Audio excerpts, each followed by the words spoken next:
चौधरी जोडा टाळा उंचावू दे। नमस्कार, माझे नाव अनुश्री अनिल चौधरी। माझा विषय आहे छत्रपती शिवाजी महाराजांचे शूर मावळे।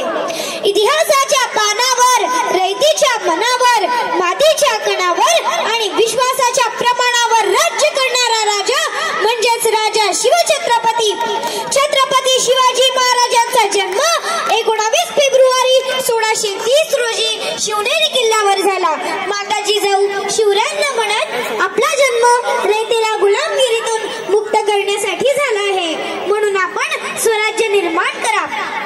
शिवरायांना तानाजी मालुसरे, बाजीप्रभू देशपांडे, शिवा काशीद यांसारखे अनेक जीवाला जीव देणारे मावळे मिळाले। बालमित्रांनो, याच मावळ्यांना सोबत घेऊन रायरेश्वराच्या मंदिरात जाऊन हिंदवी स्वराज्य स्थापनेची प्रतिज्ञा घेतली। शिवरायांनी तोरणा किल्ला जिंकून आपल्या स्वराज्याचे तोरण बांधले। छत्रपती शिवाजी महाराजांनी मावळे निवडताना कधीच जात पात व धर्म बघितला नाही।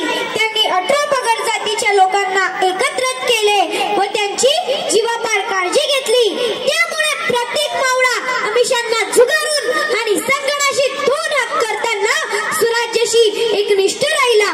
स्वराज्यासाठी कितीतरी मावळ्यांनी आपल्या प्राणाचे बलिदान दिले आहे। त्यांच्यामध्ये आहेत येसाजी कंक यांनी शिवरायांचा मान ठेवून ऐरावत हत्तीला सुद्धा मातीत लढवले।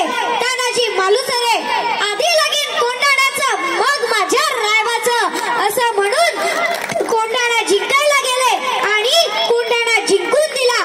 शेलार मामा हे असे मावळे होते की ज्यांचे वय 80 असून सुद्धा दोर धरून कडा चढले। जीवा माला गनिमांचा वार स्वतःवर झेलून लाखांचा पोशिंदा वाचविला।